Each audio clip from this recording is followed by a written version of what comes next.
Queridas y queridos estudiantes, junto con saludarles, les habla su profesora de Lenguaje y Comunicación, Camila Bobadilla, y vengo a realizar esta clase sobre género lírico correspondiente a la unidad número 2 de ¿Qué te hace especial y diferente? Y bueno, esta clase les servirá para poder desarrollar de manera completa la guía número 7 y la guía número 8 de esta semana, ya que trabajaremos en los elementos del género lírico. Y bueno, antes de comenzar, quiero pedirles y recomendarles que copien en sus cuadernos todo lo que aparezca en esta presentación, tanto lo que se presenta en cada una de las plantillas como las explicaciones que yo voy a ir haciendo, ya que me voy a ir deteniendo en cada una de ellas para profundizar en las explicaciones y que ustedes puedan entender de mejor manera los contenidos. Y por supuesto empezando desde los objetivos de aprendizaje. Y los objetivos de aprendizaje de esta clase son, en primer lugar, reconocer los principales elementos que componen el género lírico. Y en segundo lugar, aplicar los contenidos adquiridos, que esto va relacionado y apuntando a la guía número 8, donde se les pide a ustedes poder identificar los elementos del género lírico dentro de un poema, de unos poemas. Entonces por eso es muy importante que ustedes vean esta clase las veces que sean necesarias y ustedes saben que pueden ir pausando el video cuando quieran para poder anotar alguna cosa o volver a repetirlo hasta que les quede lo más claro posible.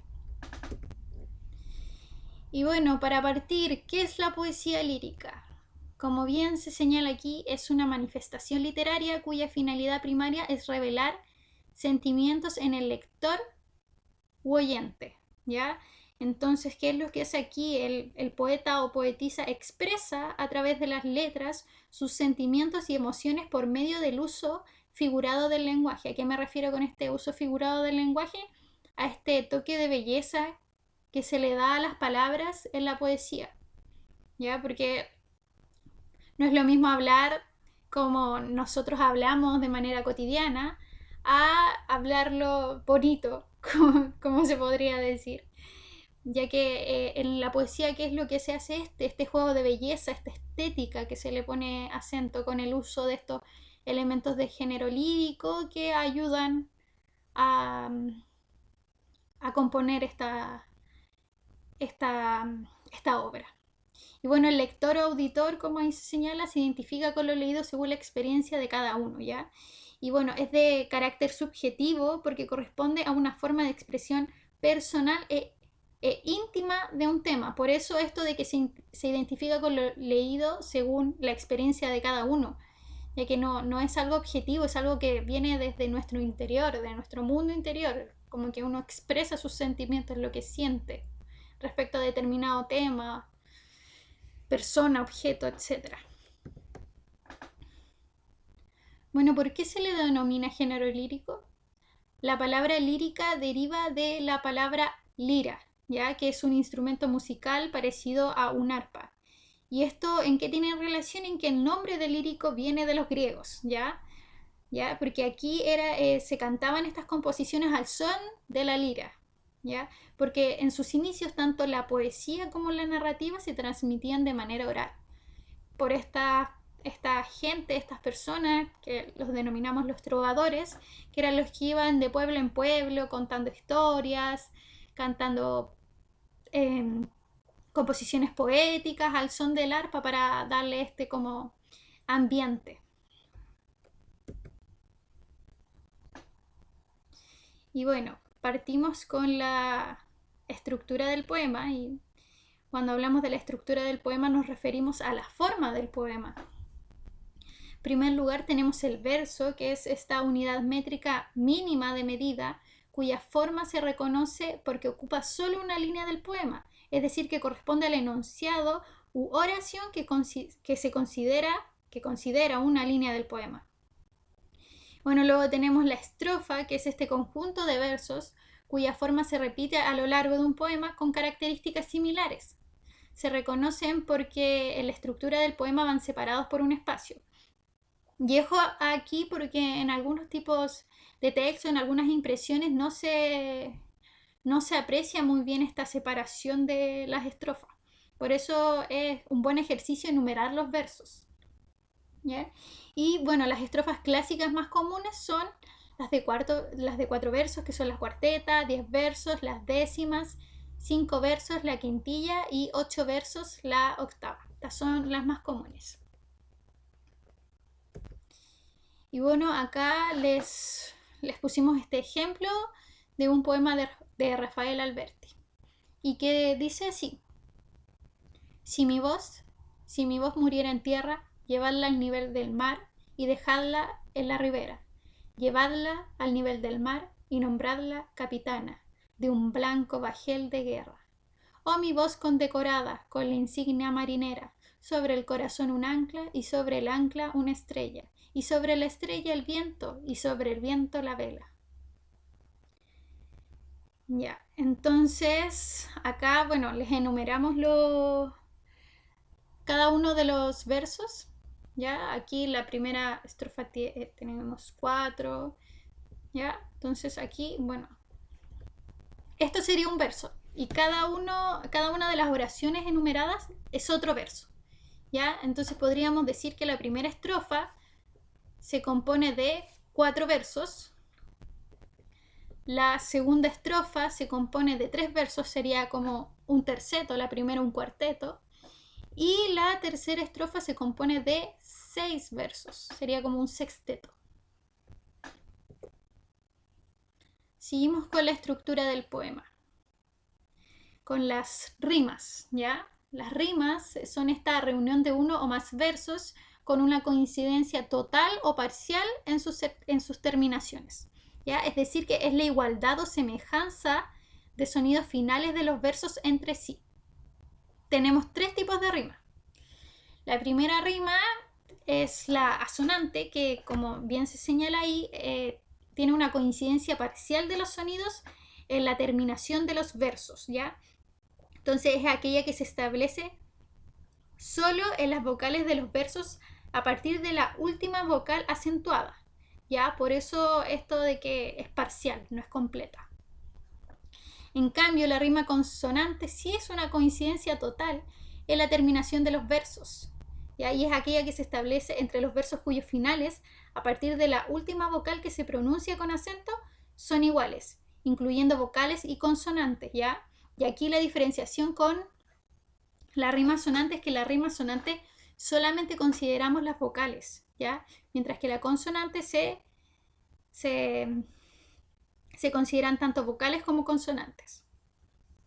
Y por último tenemos la rima libre o blanca, que es este tipo de rima lírica moderna, que es parte de la lírica moderna. Y bueno, se caracteriza porque no coinciden los sonidos vocálicos en la finalización de los versos, ¿ya? ¿Y esto por qué? Porque lo importante en este tipo de verso es el ritmo. No el sonido, como en las rimas asonante y consonante, sino que el ritmo en cómo leemos, cómo recitamos el poema. Y bueno, ahora les voy a mostrar unos ejemplos de cada tipo de rima para que quede más claro. Para un ejemplo de rima asonante tenemos estos versos de Jorge Tellier que dicen así: el día del fin del mundo será limpio y ordenado, como el cuaderno del mejor alumno. ¿Ya? Entonces, ¿dónde se marcan las rimas aquí? En el primer verso y el tercer verso, ¿ya? En las coincidencias entre las palabras mundo y alumno, en las vocales U y O, que se repiten. Entonces, la sonante es cuando las últimas 2 vocales de cada verso se repiten, sin considerar las consonantes. Y bueno, en la rima consonante tenemos estos versos de Julio Cortázar, que dicen así: cada vez que te encuentro en el recuerdo y canta en plena noche el gallo grana, y una sed de combate y de campana, me lanzo al sacrificio en que te pierdo.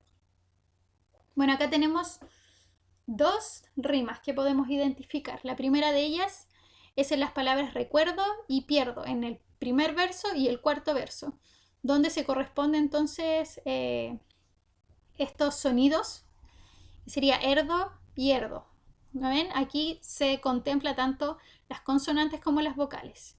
Y la otra rima que tenemos es entre el segundo y el tercer verso, entre las palabras grana y campana con las terminaciones ana. Y por último tenemos acá el ejemplo de una rima libre que, como bien les mencionaba, es esta que no tiene coincidencias de sonidos y por tanto de terminaciones, sino que todo se centra en el ritmo. Así que les voy a leer este poema, que es un extracto, unos versos extraídos de un poema de Gabriela Mistral. Duerma en ti la carne mía, mi zozobra, mi temblor. En ti ciérrense mis ojos, duerme en ti mi corazón. ¿Ya? Entonces, como ven ahí, a pesar de no tener estas coincidencias de rimas con las terminaciones, aún así el poema, se podría decir, suena bonito, ¿ya? Porque es el ritmo, no es el sonido, es el ritmo con que uno lo recita. Sobre todo en los últimos dos versos cuando dice, en ti ciérrense mis ojos, duerme en ti mi corazón. Y bueno, ahora seguimos con qué elementos componen el género lírico. Y ahora nos vamos a los elementos de fondo. Recuerden que revisamos los elementos de forma en la estructura del poema.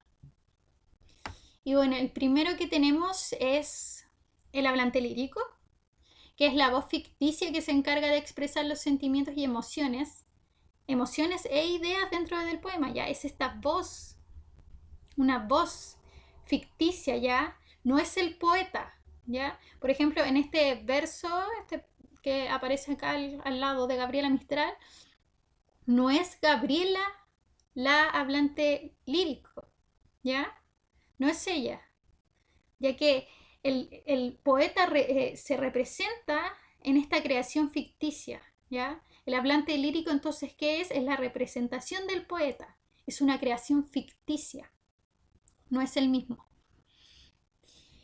Y bueno, estos versos dicen así: Madre, cuando sea grande, ¡ay, qué mozo el que tendrás! Te levantaré en mis brazos como el viento alza el trigal. ¿Ya? ¿Quién podría ser el hablante aquí entonces? Podemos partir del primer verso que dice madre cuando sea grande. Ahí podríamos inferir que está hablando un hijo, porque como que está hablando de su madre, ¿no? Un hijo o una hija. Y luego dice, ay, qué mozo el que tendrás. Dice, mozo él. Se está refiriendo a una persona del sexo masculino, porque si no diría, ay, qué moza la que tendrás. Entonces podríamos decir que el hablante lírico sería un niño, ¿no? Seguimos con el siguiente elemento, que es el objeto lírico. Y bueno, el objeto lírico es la representación que provoca los sentimientos en el poeta y que puede ser una persona, animal, cosa u objeto personificado que sirva al hablante lírico para expresar su interioridad. Ya puede ser una mujer, la separación, la distancia, una flor, etc. Y bueno, antes de leerles estos versos de Mario Benedetti, quiero hacer el alcance en por qué yo se los enumeré acá. ¿Ya? Porque muchas veces en los textos impresos aparecen los versos en esta forma, pero con sangría, ¿ya? No todo lleva sangría, sino que solamente algunas frases llevan sangría, como por ejemplo acá en Botella al mar, Día, Piedritas, tienen esta sangría, ¿ya? ¿Y esto por qué es? Porque esta breve frase no corresponde a un verso en sí, sino que es parte del verso que aparece arriba. O sea, Botella al mar no es un verso, sino que es parte de la composición del primer verso, que es pongo estos 6 versos en mi botella al mar. ¿Ya? Para que lo tengan claro, porque muchas veces aparecen así los poemas y muchos se confunden sobre el contar los versos, porque no saben si es un verso más o no. Bueno, entonces yo les menciono acá que cuando aparecen con sangría es porque corresponden al verso anterior, no es un nuevo verso. Y bueno, dice así: pongo estos 6 versos en mi botella al mar, con el secreto designio de que algún día llegue a una playa casi desierta y un niño la encuentre y la destape, y en lugar de versos extraiga piedritas y socorros y alertas y caracoles. Ya, entonces, ¿cuál vendría a ser el objeto lírico del hablante acá? ¿De qué nos habla? ¿De qué nos está hablando? ¿Cuál es esta musa que inspira los versos del poeta? ¿Ya? Entonces, bueno, desde el primer verso, cuando dice pongo estos 6 versos en mi botella al mar, podríamos decir que el objeto lírico vendría a ser una botella. Después dice con el secreto designio de que algún día llegue a una playa casi desierta. ¿Qué es lo que va a llegar a una playa casi desierta? ¿Qué es lo que espera que llegue a una playa casi desierta? La botella, ¿cierto? Y luego dice, y un niño la encuentre y la destape. Todavía no estamos refiriendo a la botella. Y en lugar de versos extraiga piedritas y socorros y alertas y caracoles. Entonces, ¿cuál podríamos decir que es el objeto lírico del poema? La botella.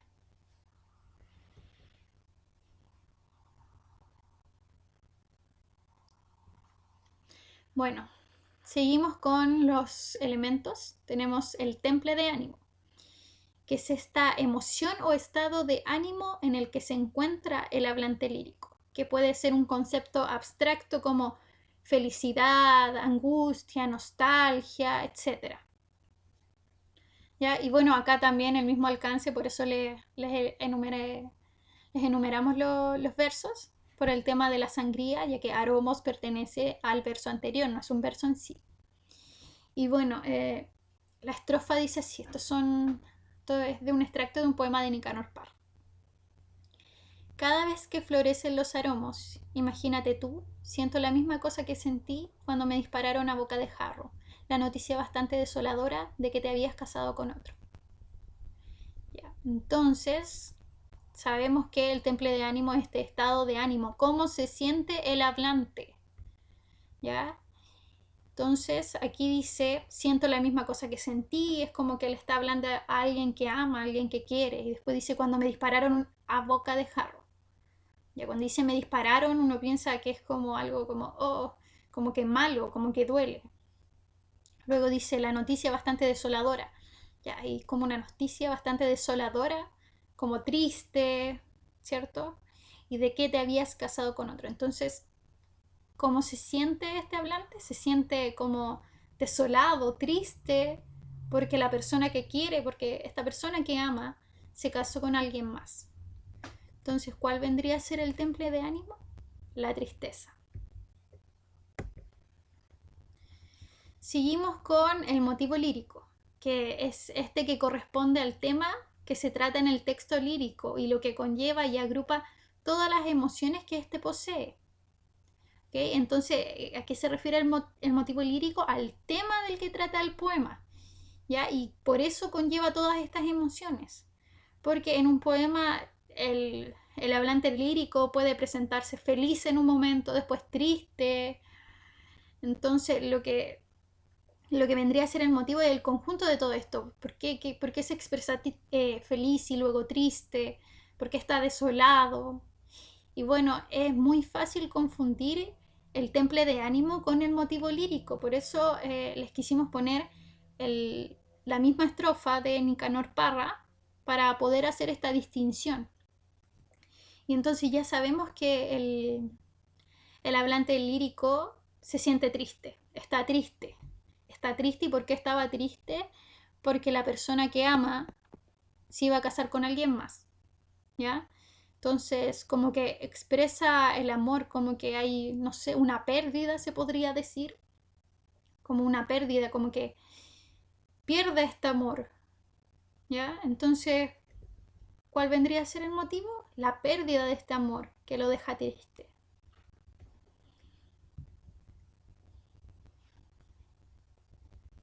Y bueno, seguimos con este último elemento que compone el género lírico, que que es la actitud lírica. Y bueno, ¿qué es la actitud lírica? Es este modo de captar y mostrar la realidad, ¿ya? Donde lo que hace es eso, es capta y muestra la realidad a través del poema. Y bueno, el hablante lírico puede entregar sus sentimientos a través de tres actitudes básicas, es decir, se pueden distinguir tres actitudes distintas. Y la primera de ellas es la actitud enunciativa, que es donde el hablante expresa hechos o acontecimientos y da a conocer su sentir frente a estos, es decir, nos cuenta algo. El hablante cuenta o describe algo, por eso es muy usual el uso de la tercera persona. Y aquí en estos versos, que son 2 versos, porque ya sabemos, tiene sangría, entonces mis días espigo y frescura de flor corresponden a los versos que están antes. Y bueno, son de Gabriela Mistral y dicen así: ya en la mitad de mis días espigo esta verdad con frescura de flor. ¿Ya? Entonces, ¿qué es lo que está haciendo la hablante aquí? Nos está contando algo. ¿Ya? Ya en la mitad de mis días espigo esta verdad esta verdad con frescura de flor. Nos cuenta algo.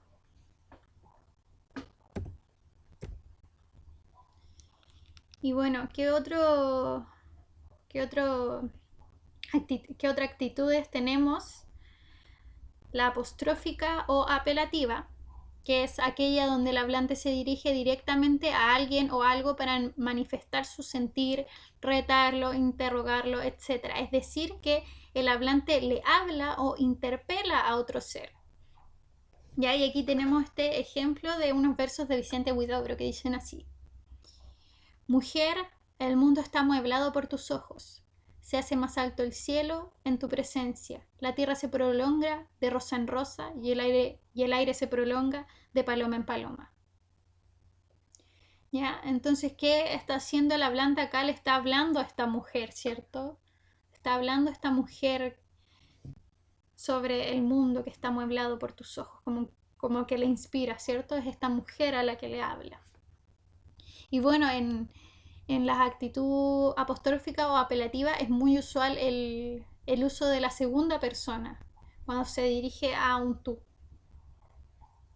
Y finalmente tenemos la actitud carmínica o de la canción, que es la más lírica de todas, ya que en ella el hablante expresa sus sentimientos mostrando su mundo interior. Aquí el hablante se refiere a su propia interioridad. Y lo podemos ver muy claramente en este extracto del poema Poeta Soy de Claudia Lars. Y que dice así: dolor del mundo entero que en mi dolor estalla, hambre y sed de justicia que se vuelva locura, ansia de un bien mayor que el esfuerzo apresura, voluntad que me obliga a ganar la batalla. Entonces, como que ella nos está mostrando su interioridad, sus sentimientos, está reflexionando. Y bueno, y por mostrar su propia interioridad y hablar de sí misma, se hace muy recurrente el uso de la primera persona.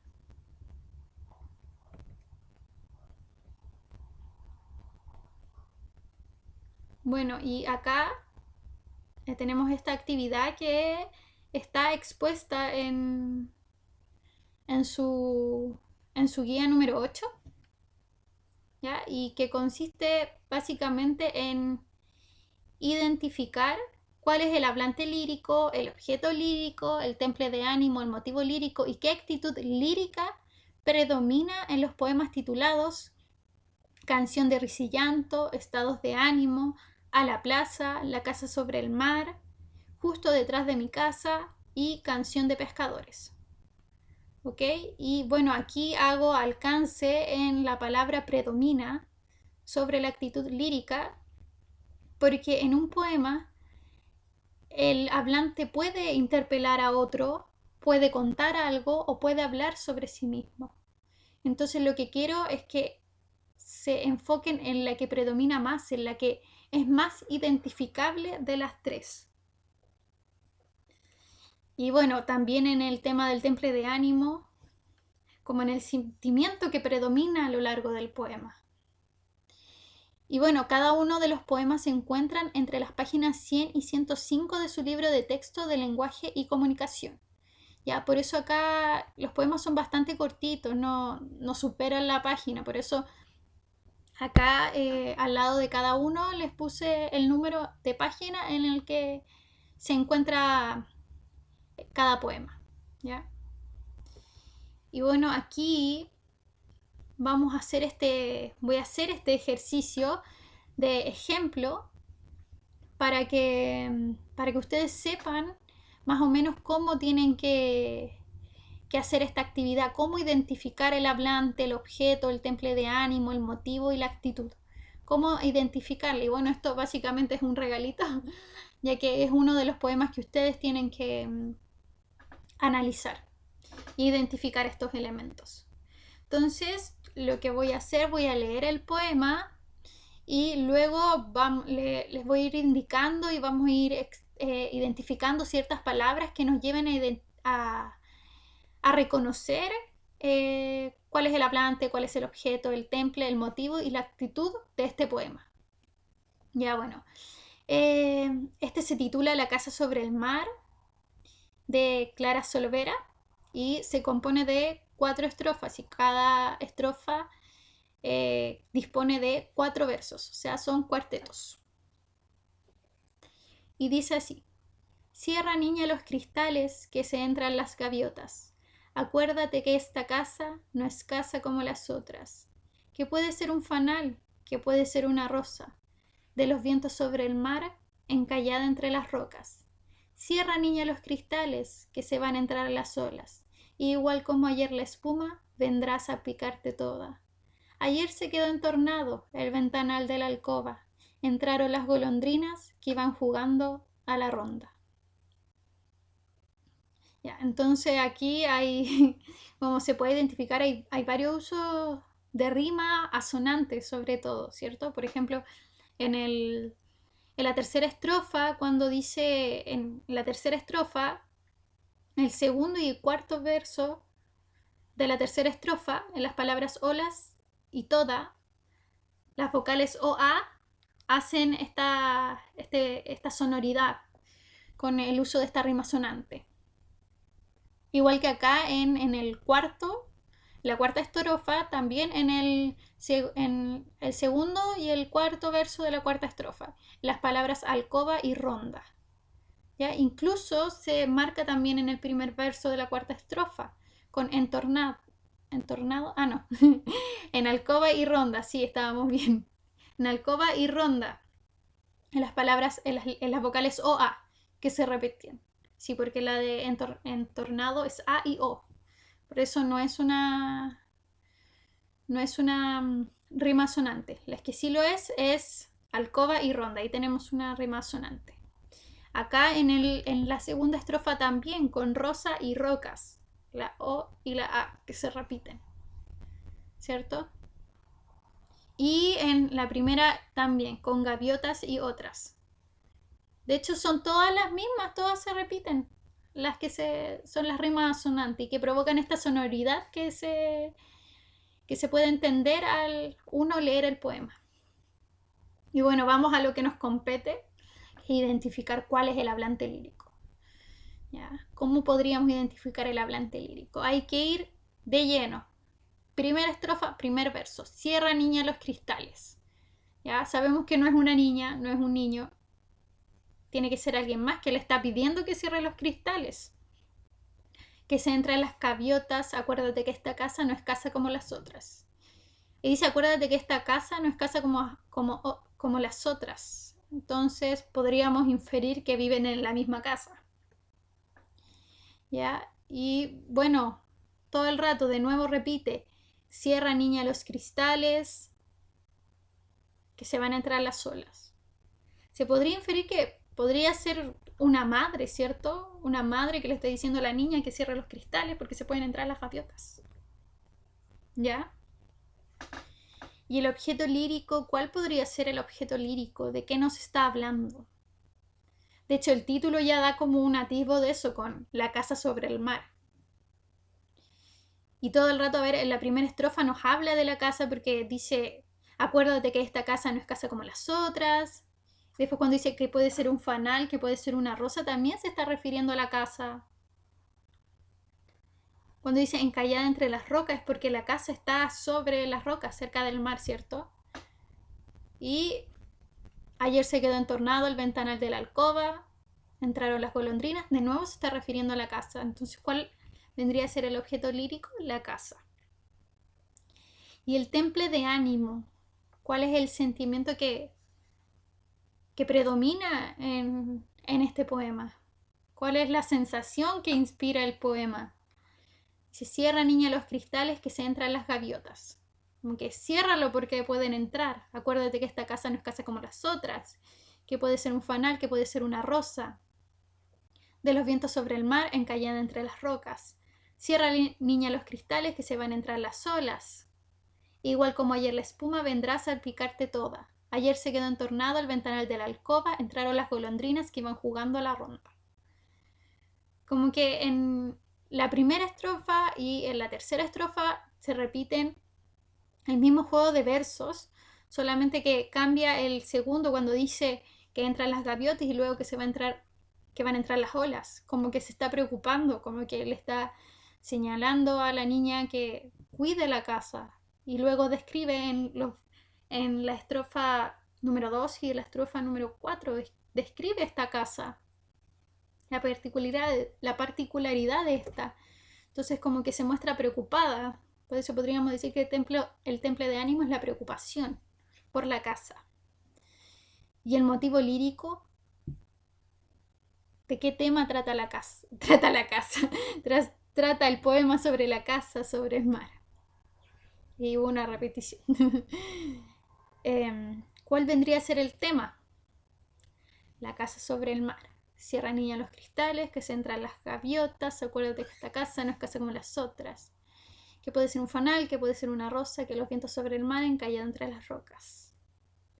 Cierra, niña, los cristales, que se van a entrar las olas, e igual como ayer la espuma vendrá a salpicarte toda. Ayer se quedó entornado el ventanal de la alcoba, entraron las golondrinas que iban jugando a la ronda. Bueno, sabemos que el temple de ánimo es la preocupación. ¿Y por qué uno se preocupa? Porque uno quiere, porque uno cuida las cosas, ¿cierto? Entonces el motivo lírico está ligado al cuidado de la casa, al cuidado de lo material, ¿ya? Un cuidado de lo material que vendría a ser esta casa. Y la actitud lírica que predomina en el poema, bueno, ya en la primera y la tercera estrofa sabemos que le está dirigiendo estos versos a la niña, ¿cierto? Y al mismo tiempo también está contando, ¿cierto? Está describiendo. Pero lo principal que está haciendo es advertirle a la niña, ¿no? Entonces podríamos decir que la actitud que predomina dentro del poema es la apelativa o apostrófica, porque se está dirigiendo a ella.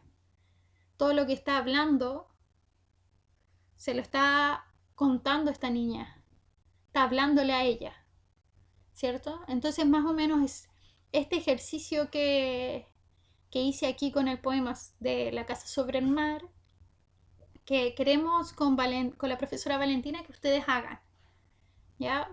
Saben siempre que nuestros correos están a su disposición en caso de que tengan más dudas respecto a qué es el hablante lírico, el objeto, el temple, el motivo y actitud y cómo identificarlos.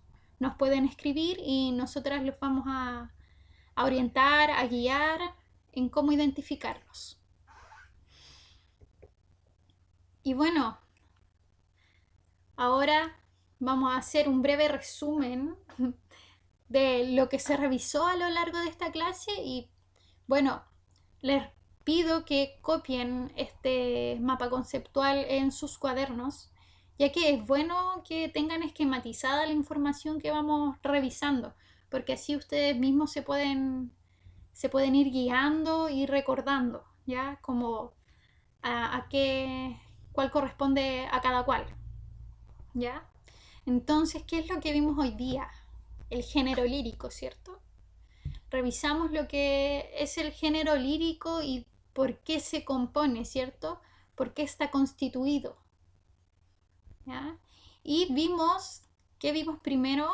La estructura, ¿cierto? La estructura del poema y que correspondía con la forma, ¿no? Con la forma del poema. Y bueno, vimos que esta estructura se compone de ¿qué? Del verso, la estrofa y la rima, ¿ya? Y vimos 3 tipos de rima. Vimos la rima consonante, la rima asonante y la rima libre, ¿ya? Y por otro lado, vimos los elementos de forma, ¿cierto? Que eran los elementos que constituían perdón, los elementos de fondo, que eran los elementos que constituyen el poema, porque ya revisamos los de forma, que corresponde a la estructura, vimos los de fondo, ¿ya?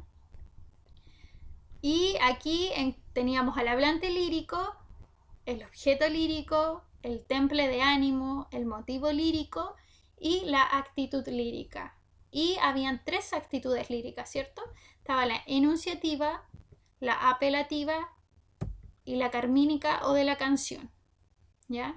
Entonces este es un resumen de lo que revisamos durante la clase de hoy. Espero que les haya quedado bastante claro a qué corresponde cada concepto, de qué trata, cómo podemos identificarlos y ya saben, si tienen más dudas al respecto, nos pueden escribir a nuestros correos y nosotras les responderemos en nuestros horarios habilitados para eso. Y eso, espero que les haya gustado la clase, esta presentación que se hizo con mucho cariño para ustedes y obvio, no olviden copiar este mapa resumen. Entonces, tenemos los elementos de forma y los elementos de fondo, ¿ya? Y eso, chicas y chicos, nuevamente espero que se encuentren bien, que dentro de todo estén bien, ¿ya? Tanto emocionalmente como físicamente. Así que mucho ánimo para todas y todos, también a los padres y apoderados, madres, que pueden estar viendo esta presentación. Así que eso, les mando muchos cariños, muchos abrazos. Y ya saben, nosotras estamos acá para ustedes y cualquier duda, ya saben cómo contactarnos a cada una de nosotras, a mí y a Valentina. Así que adiós y mucho ánimo para todas y todos.